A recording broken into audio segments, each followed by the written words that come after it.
This is former Hoosier basketball player Nick Zeisloff. Keep up with the Hoosiers on Indiana Sports Beat with Jim Coyle.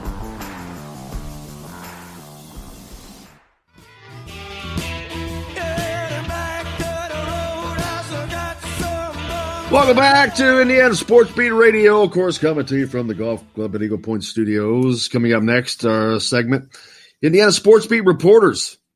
Dylan Sin from the Fort Wayne Journal and Gazette's going to join me. Kevin Brockway from CNHI. Dustin Shute from the Saturday Tradition. All together talk about some subjects. Of course, a lot of football talk here. It's football season. But basketball is never far away. Archie Miller was down in Evansville earlier this week. His first public visit down there. The folks were more than happy to have him. Yesterday was at Football Center. He had a tour of the Terry Talon Complex. Fred Glass spoke. Didn't say anything that we didn't already know. I don't mean that in a bad way. He just reiterated the stuff that they were doing, and so it was nice. But I think we got everybody online now. Guys, thanks a lot for joining us. Welcome to our first Indiana Sports Beat Reporters segment. Dylan Sin from the Fort Wayne Journal and Gazette. Dylan, how are you? I'm good. Kevin Brockway from CNHI. Kevin? Good morning. And Dustin. Dustin, do you pronounce your last name Shute? It's Shooty. Okay, Shooty. I grew up as Shooty, but I didn't know it. Dustin Shooty from Saturday Tradition. Dustin, how are you, man? I'm doing well, Jim. How are you? Great. Football season's here, so it's how can you not be great? The weather is incredible. It's like somebody ordered football weather because, man, it is here. But games actually started last Saturday, and Kevin's Miami Hurricanes got beat by Florida. But the games really kick off in abundance tonight. There are some games tomorrow night, which I think is atrocious, playing on high school football night. But then of course, on Saturday, things really get flying. And the game, of course, we talk about most, Indiana taking on Ball State, a 12 o'clock tilt. That'll be on CBS Sports Network. But a lot of optimism in this football team this year. Dustin, you cover a broader range than most of us here. So you've got to take in a lot more. But even from your perspective, I would think that the buzz is permeating the outside world with this Indiana football team. Yeah, I think so. I think there's maybe still a little bit wait and see with Indiana, just because the last 2 years, I think people expected them to be a little bit more competitive in terms of getting to a bowl game, maybe winning the Old Oaken Bucket. But I think when you look at what Indiana has offensively, making the change at quarterback, having a dual threat guy in Michael Penix, some of the weapons he's got at the wide receiver position, and guys like Donovan Hale, Nick Westbrook, and Walt Filliar, and then you've got a loaded running back room. I think there's a lot of things to like about this team offensively. And when you mix in the fact that Kalen DeBoer can open things up, get the ball to the talented guys around him, I think there's a lot of optimism, especially on the offensive side of the ball. And, Indiana's defense has been really good defensively under Tom Allen, so I think that's going to be just fine. It's a matter of if they can get to maybe knocking off a team that they shouldn't this year, beating a Michigan, beating a Penn State or an Ohio State. They've got a couple of those games at home with Michigan and Ohio State and Bloomington. So I wouldn't be surprised to see the Hoosiers get back to a bowl game this season and maybe knock off one of those big powers that they've been yearning to knock off for quite some time now. Kevin, you were CNHI now, but you came up having covered the Florida Gators for 15 years, so you're also the freshest face on the program. You have an outside perspective. What are your thoughts on this team? Going into the season, you've been around them at the practices. You've heard a lot of the local media talking about what is and is not going to happen and the changes with this football program. What's your viewpoints on Indiana football so far? Well, I see a lot of speed and playmaking ability defensively, particularly in the secondary. Offensively, I see a team that maybe doesn't quite have the speed, but I think Cole Guest will be an interesting dynamic in that because he's a guy, especially as we saw during camp, the ability to catch the ball out of the backfield a little bit will be an interesting dimension to the offense. And Kalen DeBoer said he wants to throw the running backs more. So I think that will be interesting to see. And then, of course, Michael Penix, going with the redshirt freshman quarterback, the guy with a lot of talent, with the strongest arm, But, the big question will be, dealing with maybe some of the growing pains that a quarterback will be making in his first few starts in the Big Ten. And Dylan, you cover, having actually been an IU student as well, but you cover a few different teams, Indiana, Purdue, and Notre Dame. And Indiana had kind of fallen behind Purdue a little bit with Jeff Brom, that magical offense he brought. But, man, it seems like things may be turning back around this season. You've covered both teams. What have you seen? Well, I definitely see Indiana, as you said, they have fallen behind a little bit in the last few years here. There's no doubt that Purdue has been a little bit more explosive. They brought in some really good recruiting classes. But Indiana has started to do that too. And to Kevin's point about maybe not quite having the speed as some other teams, I think that's true for now. But we are starting to see Indiana bring in some guys with some speed, with some physicality. And I think that started with this year's class, which is one of the best recruiting classes Indiana has had this century. So that's really exciting to see, especially compared to previous years where Indiana just didn't have the horses to run with some of these teams. They're starting to develop those guys, those athletes, freshmen like Miles Marshall and guys like that, even Samson James, a running back. Those guys are going to be contributors for years to come, and that's what Indiana has to do, is start stacking these classes one on top of the other and really developing that roster depth. Dustin, you have a probably the widest range coverage of all of us, and who all you cover.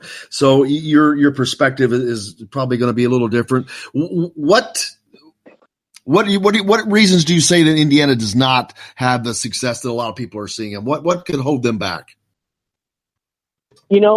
I've thought about this before, and I honestly think that a lot of it is mental. When you get to the stage that Indiana has right now, when you think about Tom Allen bringing in some of the talented recruiting classes, they've got a lot of guys who've played a lot of football on their team. But when you talk about, you've been beaten by Michigan and Ohio State for 30 straight years. Purdue's had your number the last 2 seasons. Everybody's expecting you to get to the bowl game. And we talked about this at media days too, and it's resonated here through the rest of the fall camp too. It's finishing plays. It's making those big plays in those big moments. Can Indiana figure out a way to win games in the fourth quarter? I know they struggled majorly in the second half.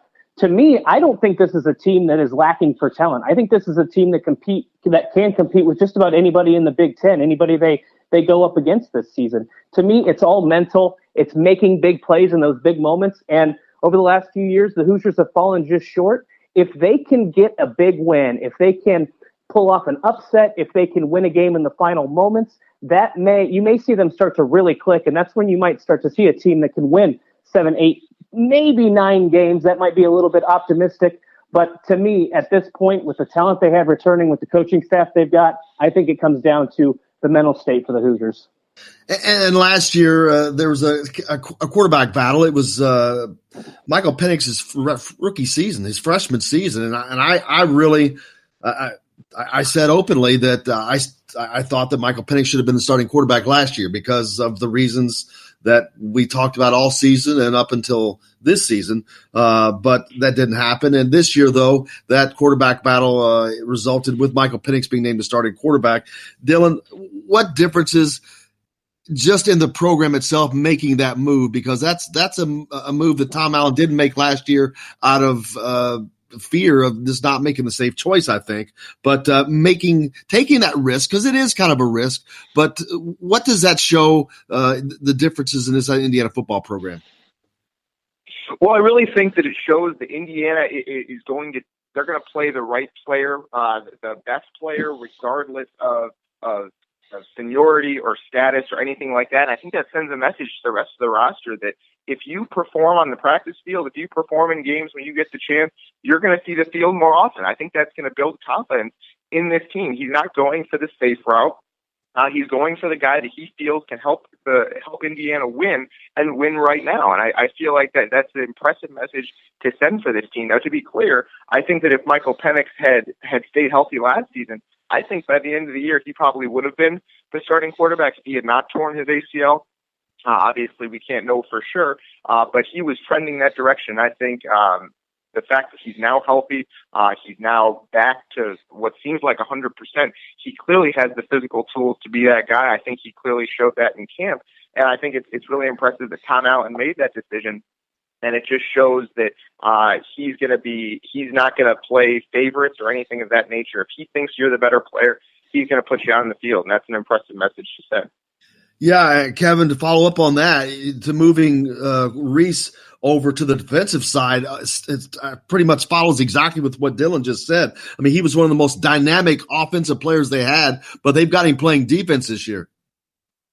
Yeah, and he's been dealing with a little bit of a hand issue. And I think Dylan's point is interesting because of the fact that it's easy to lose a portion of a team when you don't play your best guys or guys that perform the best in practice.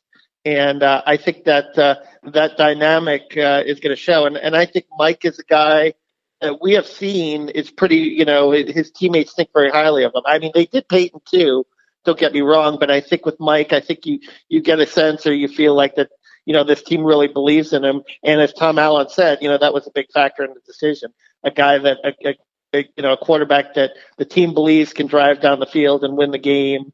Mike isn't the most vocal guy, as we know, but, and I'm going to write about this during the week, but he has that intangible, that poise that he showed during camp that, they're hoping he's going to show in games and that he doesn't get rattled too often. And Dustin, you travel around a lot because of your wider coverage. From a personnel standpoint, where do you see Indiana starting? Indiana's got to be closing that gap with these big, to compete with that Big Four and the other teams like it, Michigan State, Michigan, Penn State, Ohio State.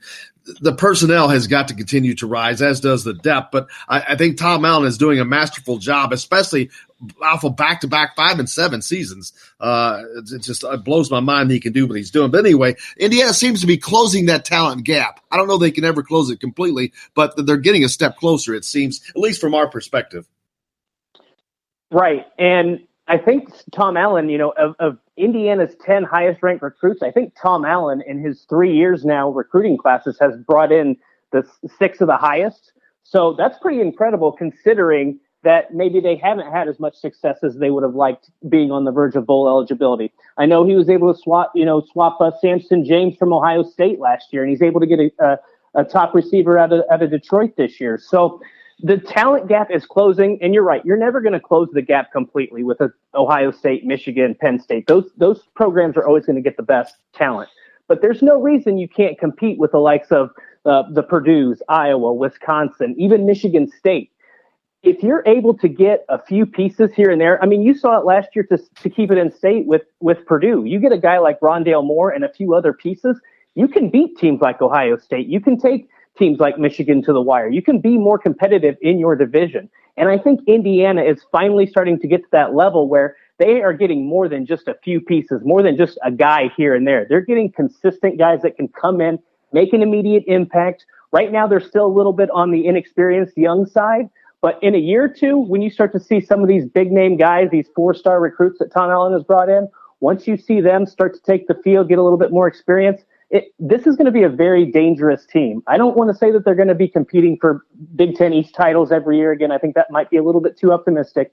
But this is a team that can consistently win 8 or 9 games. And in that division, at a place like Indiana, that would be an incredible feat. Absolutely. I could not agree more. Kevin, coming from Florida, it's ironic that Tom Allen has developed this pipeline to Florida. I mean, other places like Dustin just mentioned, Detroit, and grabbing guys from areas that were non-traditional for Indiana. But this Florida pipeline is utterly amazing. You pointed out that Indiana has the most Florida kids on their roster than any team in the Big Ten, and it's not even close. Yeah, 24, and Illinois has 17, and then it's I guess it's 24, 26, depending on if you count the kids from IHG Academy that might come from different states. But regardless, I mean, he's getting a lot of speed, and he's infusing that talent from a speed perspective with regards to getting those kids from Florida. And, Tywone Mullen, a U.S. Army All-American, a guy that another depth piece to the secondary that over time. Could develop into a star. And it's really interesting. And, to make another SEC comparison, I look a lot of the parallels of what Tom Allen is doing to what Mark Stoops did at Kentucky, another kind of basketball first school, but he went in, he put recruiting classes over recruiting classes. It took about 4 or 5 years, but last year, the breakout year, they have Jared Allen, they have Benny Snell, They beat Florida in the Swamp. They get to 9 wins, and they play Penn State in the Citrus Bowl. And Tom Allen is kind of building that direction. I mean, it might not happen this year, but if you keep on piling those recruiting classes on top of recruiting classes, top 40, eventually you're going to get there. Yeah, I've already got my dream bowl scenario set up, man. Indiana taking on Kentucky in the Music City Bowl in Nashville. That would just be outstanding to see happen. But you're right. Kentucky's a program that's come up through the SEC same way. With great recruiting classes stacked on top of each other, and that's what Tom Allen has done. And Dylan, you cover Notre Dame, a team that just is a national recruiting all day long. They're all national. But to see an Indiana program that has not had that success do something like that, and to lead the Big Ten and Florida players, that's kind of mind-boggling to me. It really is, and I think that's a testament to Tom Allen and his recruiting strategy, where he says, I don't see why we can't go out and get these guys from all across the country.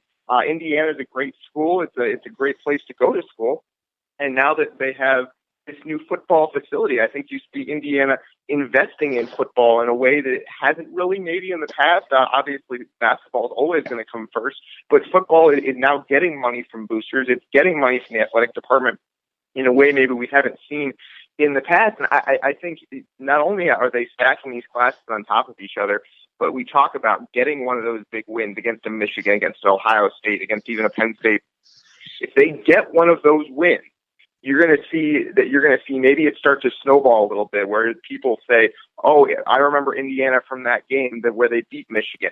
And then that's something that sticks in a recruit's head. And I think we saw that with Purdue this year, where they beat Ohio State last year. And that became kind of a recruiting tool this offseason for Jeff Brom as he went out and tried to get guys, hey, we beat Ohio State on national TV. I think that's happened for Indiana. So even if they just get one of these big wins this season, that could be huge. We're doing the Indiana Sports Beat Reporters segment right now. Dylan Sin, Kevin Brockway, and Dustin Schutte are with us. We'll be back with one more segment right after this. Stay tuned. Indiana Sports Beat Radio with Jim Quill from the Golf Club Eagle Point Studios. Back right after this.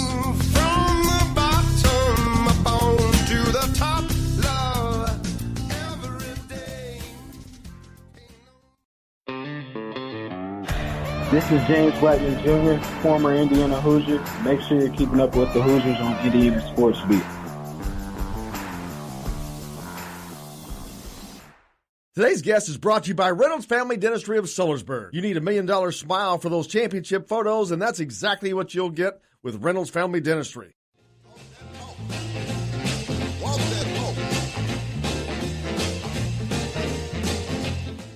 Welcome back to Indiana Sports Beat Radio, of course, coming to you from the Golf Club at Eagle Point Studios. Jim Coyle with you, as always, here on this Thursday, August 29th. It's game week, baby. Football is underway.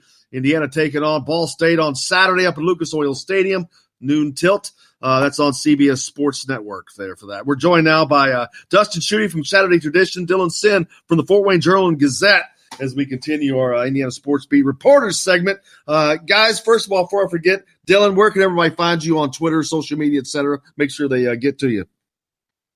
I am at Dylan Sin on Twitter, just my name, DYLANSINN. You can find me there for all the spiciest hot takes on Indiana, Purdue, and Notre Dame sports. Make sure you do it. Also with the Fort Wayne Journal and Gazette.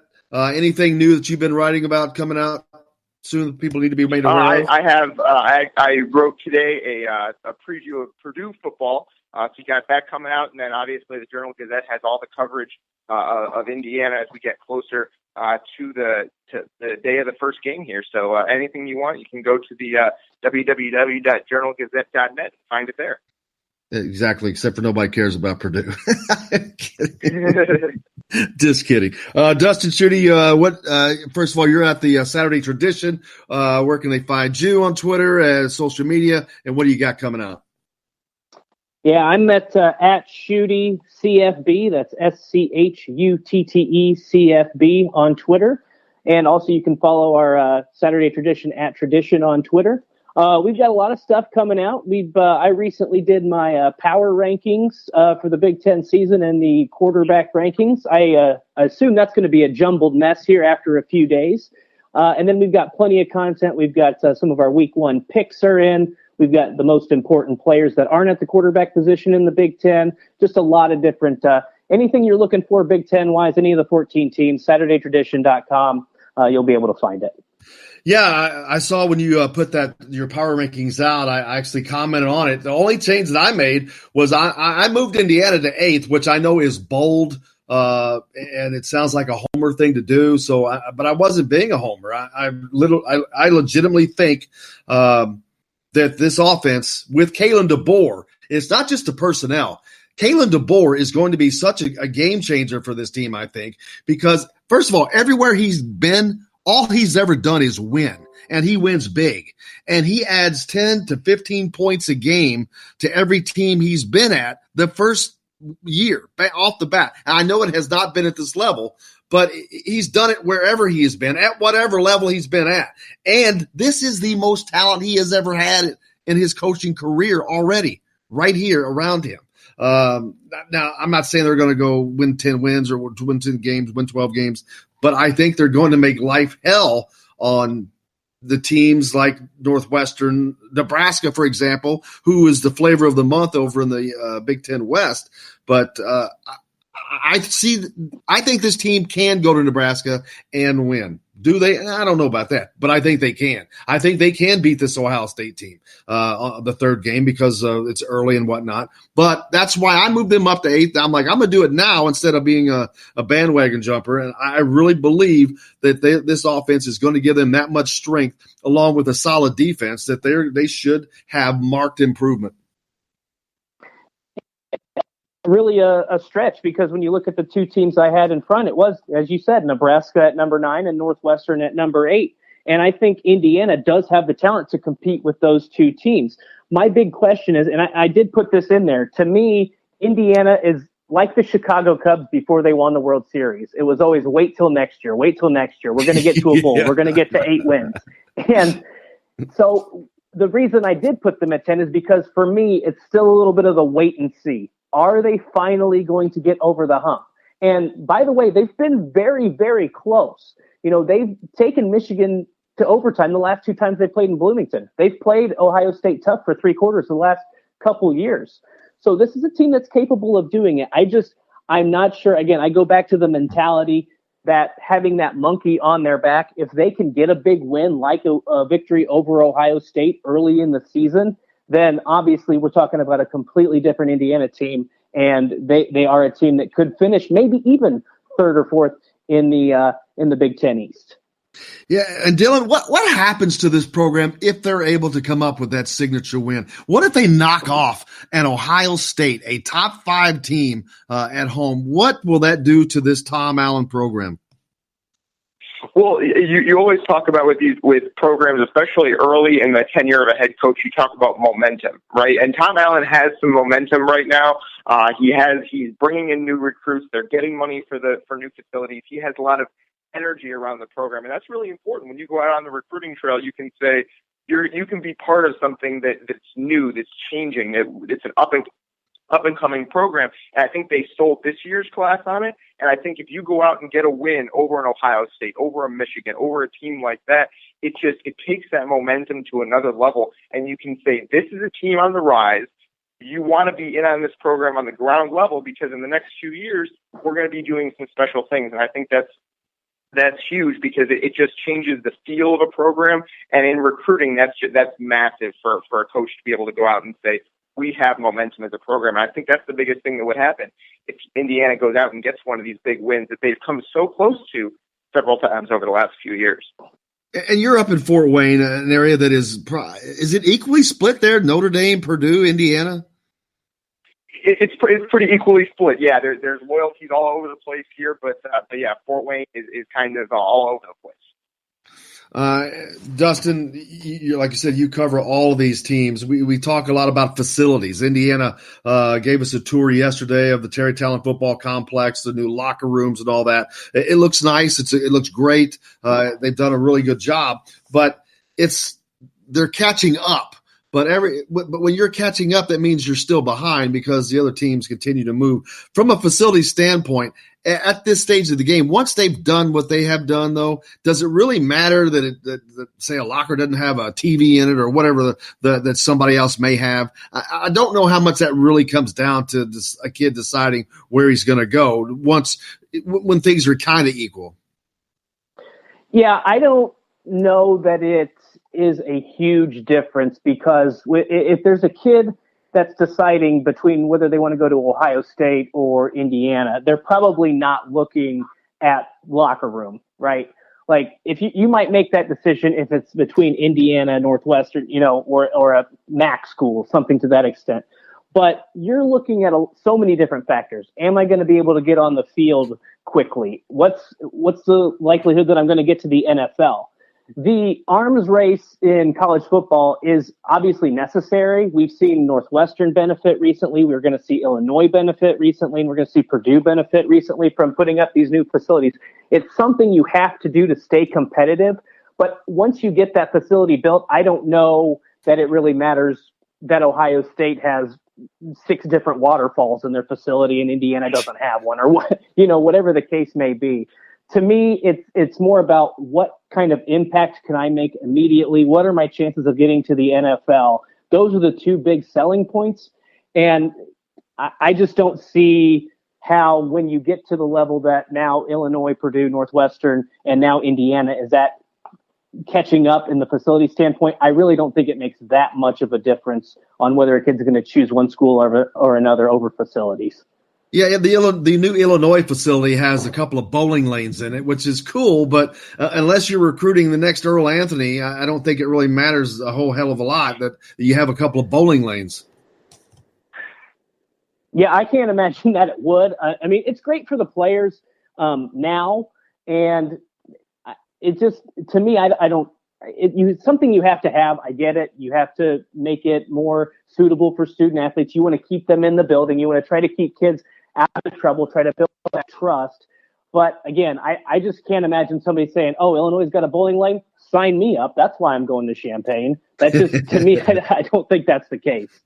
All right, Dylan, you've got to spend some time around Indiana in the preseason fall practice. You're familiar with the program. You went to school at IU. You followed them through your early media career. What do you see the season right now? If you had to predict the season, what do you see it falling out?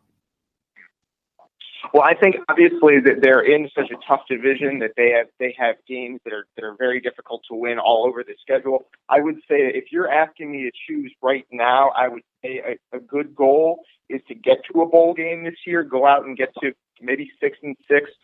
Get to that 6th win before you play Purdue in the bucket game. Give yourself a chance to get to 7 maybe, and then once you get to a bowl game, go out and be competitive in a bowl game. I think that's a good goal for Indiana this year, is to say, maybe not take a huge leap, but to say, hey, we are better than we were last year, and we're planning to be better next year as these classes that we have get better. And I think 6 or 7 wins is a good goal for the Hoosiers this year. So you're saying a 6-6 season, if you had to pick right now. Dustin, you haven't got to spend as much time around the program itself alone, but you cover them all and you've seen it. If you had to pick right now and had to predict the season, how it goes, what are your thoughts? Well, I'll give you 2 predictions here. I think Indiana goes bowling. I'd say they finish the season 7-5, and I think they get to finally get the monkey off their back with one of the premier programs. I think that they're going to beat Michigan this year. And here's the reason why. Here's the reason why. Not only is that senior day in Bloomington, not only have the Hoosiers come close to Michigan the last couple times they played in Bloomington, but you look at Michigan's schedule, the week before they play Michigan State, the week after they play Ohio State. So that is a perfect trap game situation for the Wolverines. I suspect Michigan's going to obviously have their 9th, 10th win at that time. So I think Indiana could throw a potential wrench into the plans for the Wolverines for the college football playoff and really set things up to make things interesting for the game in Ann Arbor this year. But that's what I'm going with. I think Indiana is good enough to get 7 wins. I think they're good enough to knock off a premier program. And you remember a couple years ago, Michigan went into Iowa near the end of the season and got upended as a 24-point favorite. So I can see something like that happening. And I think the Hoosiers can get it done this year. There we go. There's a first hot take, courtesy of Dustin Schutte, man. Thank you very much. I'm a very similar thought of the 7-5 record. I think they get off the schneid and they beat one of these big four for the exact same. We're a lot in agreement.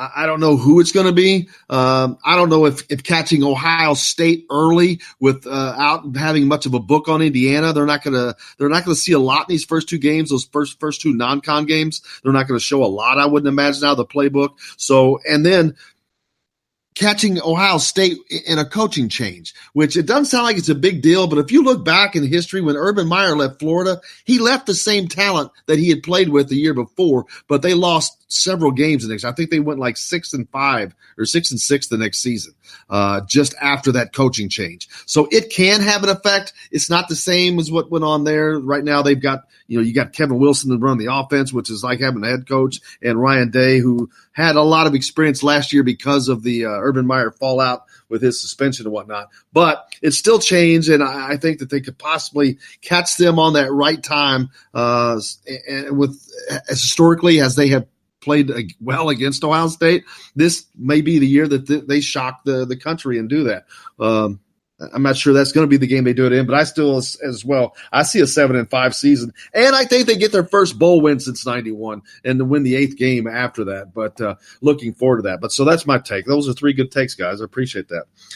And then this week, of course, we've got Ball State coming up. Indiana, a team last year. Ball State opened up with Notre Dame, played them very well, and so they came into the Indiana game with a little swagger. But Indiana didn't have a lot of problems with Ball State in that game. This year, this is the season opener for both.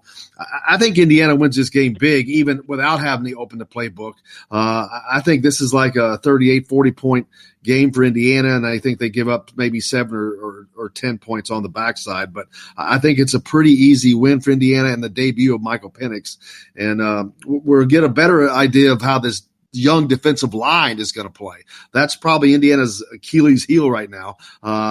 They have a ton of kids there, but they're all a lot of young kids, inexperienced kids, but they'll be tested there. But I think Indiana wins that game rather handily. I'd say like 38-40 to 10. Dustin, what is your take on it? Or actually, let me go to Dylan. Yeah, I think that, Ball State is obviously, they did play Notre Dame close last year. They lose a lot of talent this year. Some of their best players transferred out. This is a team that went 4-8 last season. It would be really nice to get a big win week 1, get Michael Penix some confidence. You can't overstate how important that is for a young quarterback. If he goes out, gets a big win in week 1, the team already believes in him, and it'd be nice for him to go out and say, hey, you guys believe in me. I'm going to go out and perform week 1, get a big win, get the season off to a good start, and then you go out and win week 2 against Eastern Illinois, and then you go into Ohio State undefeated. So that would be huge for Indiana. I do think they beat Ball State fairly handily on Saturday. It would be nice to get that win to start the season. We'll certainly see that. Guys, I cannot thank you enough for joining us. Dylan Sinn from the Fort Wayne Journal-Gazette. You can find him at Dylan Sinn, DYLANSINN. Dylan, thank you so much, brother. I appreciate you. Look forward to doing this again. Absolutely. Glad to do it. And at Schutte, SCHUTTE. Is it 1E? Sorry, CFB. Is that right, Dustin? Yes. You can find, and at Saturday Tradition as well for complete coverage of the Big Ten college football and plenty of other things as well. But looking forward to that. Man, I'm looking forward to college football really getting started, guys, and it starts tonight. So I'm looking forward to it. And I can't thank you guys enough again, and look forward to doing this again soon. Yeah, thanks, Jim. Appreciate it. You bet. That's Dylan Sinn and Dustin Schutte from College Saturday Tradition and Fort Wayne Journal-Gazette. Also, thanks to Kevin Brockway from CNHIs. He had to drop off. He's traveling up to the Tom Allen press conference today that I'm going to miss. So, but I'll pick it up later on from there. But thanks a lot to these guys. We got a lot more coming up tomorrow on the program. The Todd Father, of course, is with us. Todd Leary, as he does, joining me each and every Friday. Also, Tom Brew from Sports Illustrated Indiana will be joining me as well. He's got a great series out right now on Indiana football, talking about this pipeline to Florida. It's a good read. He's got interviews from coaches, parents, talk to the players. But, we alluded to that on the reporter segment today, that pipeline to Florida that Tom Allen has developed. It's unbelievable. They've got more players from Florida than any team in the Big Ten. That says a lot. If you look at some of these teams, upstart teams in recent years that have gotten good that weren't, like Louisville, go look at all the Florida kids they had on their roster. But they had guys that had coached a lot longer in Florida than, say, Tom Allen did. But he's doing a marvelous job, and it's only going to continue. Indiana basketball, we had a little bit of news there, or not really news, but you got a visit this weekend from Mr. Geronimo. He's a 6'6", I guess small forward, wing type player. That's this weekend. You've got more visits coming after that. Jalen Bridges is a Hoosier Hysteria weekend. I haven't had any more confirmed visitors yet. I'm sure that there will be. Then, of course, Caleb Love in between the Ohio State weekend. The weekend that Indiana plays Ohio State in football. But, man, I hope you enjoyed the Indiana Sports Beat Reporters segment today. Look forward to doing that. I love that setup and how that turned out. It was pretty cool.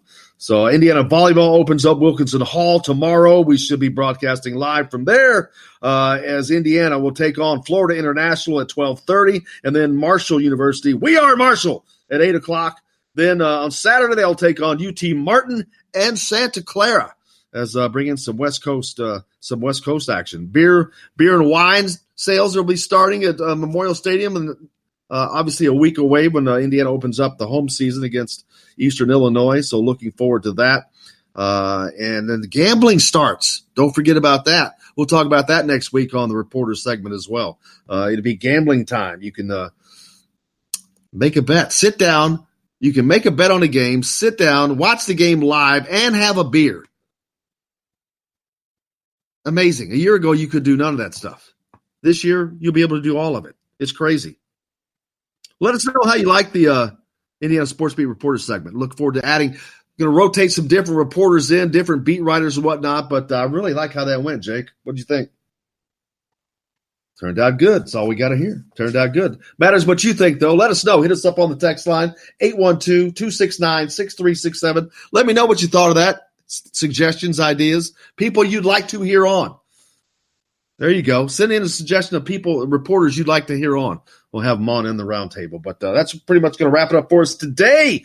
Appreciate it again, everybody. Dylan Sin from Fort Wayne Journal and Gazette, Kevin Brockway from CNHI, Dustin Schutte from Saturday Tradition.